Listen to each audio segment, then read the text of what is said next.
I cover the White House, and I was reading about how in 1979 you went to the White House. Yeah. You know what I'm about to tell? Yeah, and smoked a joint on the roof of the White House. Me and Chips Carter. To President Carter's son. Yeah, we had a ball. Whose idea was it to go to the roof? I think it was his. I'm going to blame him for it anyway. Of course, it had to be a lot of his because he was the only one who knew how to get up there. Whose idea was it to smoke? Oh, both of us. But you took a joint to the White House. Oh, yeah. That's kind of iconic. You know Or that, something. right? Maybe illegal back then, but also Oh, iconic. Very illegal. Right now we are standing in front of Willie Nelson's tour bus, which he spends a lot of nights sleeping on as he tours across the United States, something he has done for decades in his long and storied career. And if you can hear that in the background, it's actually Sheryl Crow is performing on stage here at the Merriweather Post Pavilion. This is part of the Outlaw Music Festival tour that is now in its 10th anniversary run that Willie Nelson's doing. And only a few days before he is going to headline the Farm Aid concert in its 40th anniversary show in Minneapolis, which is going to air live here on CNN. Mr. Willie Nelson, Hello. it's great to be here. I should tell people we're on your tour bus right now. Yeah. I imagine you probably spent a lot of nights on this tour bus. Yeah, I love it. Yeah. How many nights do you think you've slept in on a bus? Oh, God, I don't know. A whole lot. Yeah. And you'll probably sleep here tonight, yeah? Yeah, for sure. And- Every night. We're here in Columbia, Maryland. You're performing here tonight. But you've got a really big show coming up on Saturday in Minneapolis. Yeah, Farm Aid. Yeah. Not just Farm Aid in a year, but it's the 40th anniversary Yeah. of it. How are you feeling about that? Well, first of all, 40 years is pretty cool, you know. And the farmers need all the help they can get. So, yeah, I'm looking forward to it. You know, you started Farm Aid 40 40 years ago, Yeah. 1985, Yeah. to help the American farmers. I was just a little kid. The American family. What made what inspired you to do it 40 years ago? Well, I was a farmer, and I knew what they were going through. I still know what they're going through. They need all the help they can get. Small family farmers, and now pretty much all farmers need help, but I started out working for the small family farmers because that's what I could relate to. And did you think then, when you were performing and having that concert in 1985, that you'd be having it still to benefit farmers 40 years later? No. I believed in it so much that I thought we would knock it out in a little while, you know. But obviously there's a few things in the way. Like what? Big government trying to tell you what to do and what you can't do and what you can grow and can't grow. And, you know, they tell a farmer, you can have the money to grow next year's crops, but you got to put this much fertilizer on it. And if they don't want to do that, then they don't get the help. So I think there's a lot of too much control. You wrote a really nice letter to young farmers earlier this year. I was reading it, and you said how even with the wave of uncertainty farmers are facing right now, the work you're doing has never been more critical for our country. Yeah, that's true. That's true. We need the farmers to be strong and stand up for themselves and others, and we'll stand up with them. That first concert in 1985 was at Memorial Stadium in Illinois. Yeah. It was you, Bob Dylan, Billy Joel, B.B. King. What was it like on that stage that night? Well, you know, any night on the stage with those guys is great. You know, I was glad to see all the people join us and coming together and making it happen. Yeah. When you called people to come and help you do something called Farm Aid, what did Billy Joel, what did everyone say?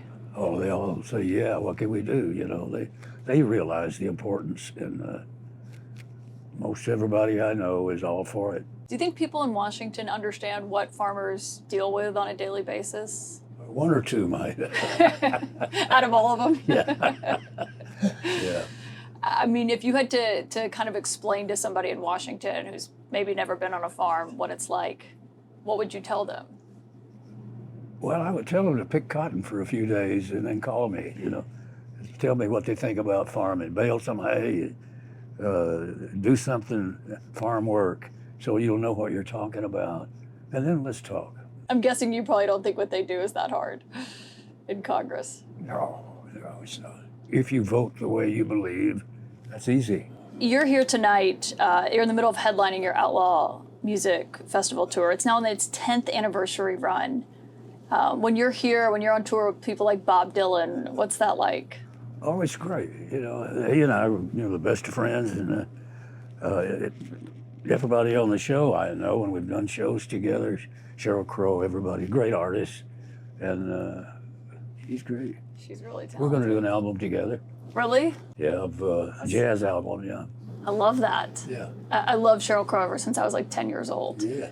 And you also, I mean, you work so much and you put out so much work. And I know you've got an album coming out. It's a tribute to your late friend Merle Haggard. Yeah. What was the process like of doing those songs? Well, I loved all the songs, so it was easy for me. And of course, all the band and musicians there in Nashville, they knew the songs too. They cut some great tracks, and it was easy to do. It's been almost 10 years since he died. You miss him? Oh yeah, all the time. And him and Waylon and John and Chris, all of them, good friends of mine. In 2013, you actually came to Tuscaloosa with Merle Haggard. Oh yeah. And I was an intern at the newspaper there, and I covered y'all's concert. Yeah. And I was looking at the story, and I wrote that y'all were the cornbread and gravy of country music. And I said your virtually sold out show proved that Tuscaloosa was hungry for a home cooked meal. That's great. That's good. Yeah.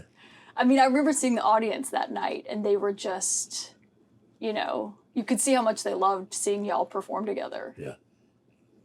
Yeah, they love it. They love. Well, there's a big energy exchange that happens out there when, whether it's me or whoever, people come out to hear somebody, clap their hands, sing along for a couple of hours, and go home feeling a lot better. Well, I remember there was a bunch of chairs in the audience for people to sit, but they were standing the whole time. Yeah. People weren't sitting at all. Yeah. You mentioned energy. That's a big thing for you, that you say, you should think positive things because it affects your energy that you have. Yeah. Why do you believe that? Well, I've proved it's true, that imagine what you want and then get out of the way. Did you imagine that you wanted this? Oh, yeah. Oh, yeah. Rolling old folks home. Yeah. That's what you call your tour bus now. Yeah. I think some people might describe it and love this. It's like part of your whole thing has been on the road constantly. On this bus, yeah. Do you ever think back to your days in Nashville? I know it was really tough when you were getting started. Yeah. And think to where you've come now. And Yeah, it's been an interesting trip. I love Nashville. Used to live there in Ridgetop and around for years and years. But I had to come out here and play Texas, Alabama, California, whatever, to get next to the people, because in Nashville it's great, but you're only playing to a small group of folks. And I needed to get out here and let everybody hear the music, and I did, and I'm glad I did. do you feel like you learn a lot from your fans when you're out on the road? Every night, yeah. I realize how important they are, and I realize what they like and what they want, and you give them what they want. And when you are out there with people, I mean, to see how much of your music that you've played and people you've sung with and been on the road with, you've had a really special career.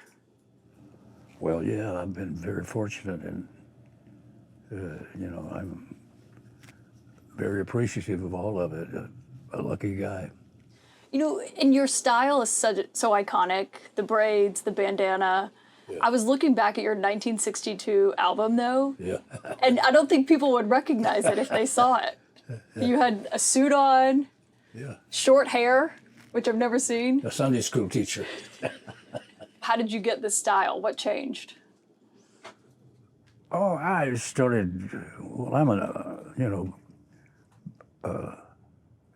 Native American, a lot of Indian blood, and I love the style, and that's kind of where I lean toward. And my Native American heritage. So not the Sunday school teacher look. Well, a Native American Sunday school teacher is all right. I think people would love to have you as a Sunday school teacher. I would. You famously switched from alcohol to weed long before anyone else did. I think everybody's caught up with you now. Yeah, good. Yeah. And now, you know, you're not even just doing weed, you've got Willie's Remedy. Yeah. And so you drink it now. I drink it, yeah. Drink a little weed every now and then. What inspired that? Well, I think a necessity. If you're gonna use a little marijuana and you can't smoke it anymore, you figure out something else. I do wonder though, you know, you talk about farmers, the cannabis industry.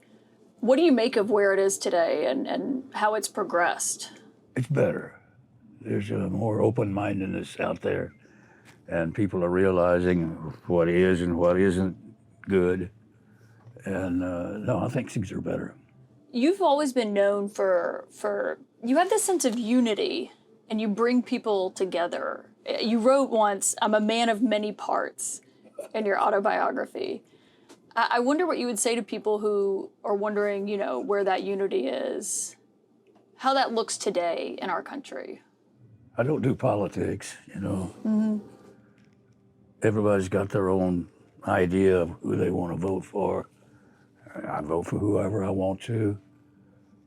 So I don't really get into that part of it because people are always, there's friction back and forth. I get into something people can get together on, which is music. Music brings us all together. Come out, clap your hands, have a good time, and go home. It shows you don't get political, but it doesn't mean you don't support certain candidates and Oh, whatnot. yeah, I've been a Democrat all my life, you know. Yeah, you're a big advocate for a lot of issues that you care about. Yeah, and I've always been taught by my parents and grandparents that Democrats are for the small guy trying to make a living, pay the bills, and the Republicans are, you know, having no money problems. So it was easy to see the one I wanted to be. Was that inspired by how you grew up, you think? I think so, yeah. How come? Well, the people around me telling me what they thought and instilling their ideas into me, and me as I get older realizing how right they were. Why do you think music brings people together? I think everyone can relate to music in one way or another. You have someone that you like, from Beethoven to Hank Williams, you know, there's somebody in there that you'd go see and enjoy. So music is a great communicator.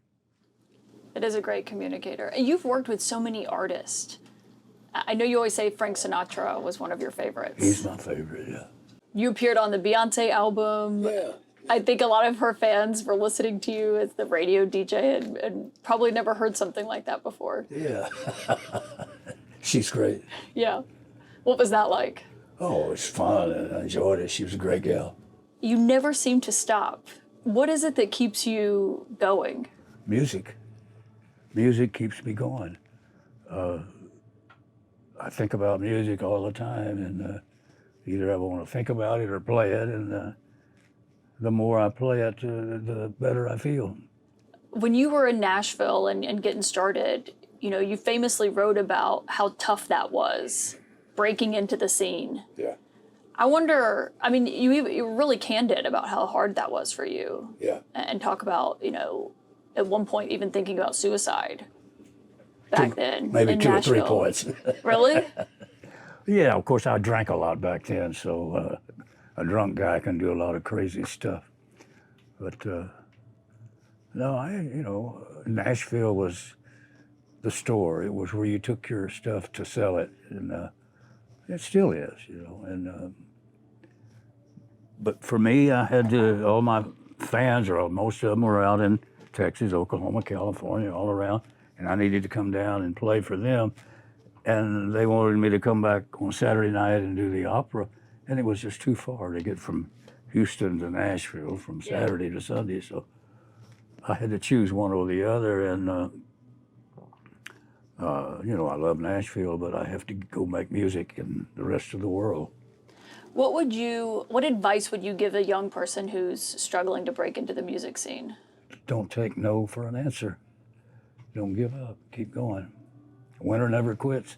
Quitter never wins.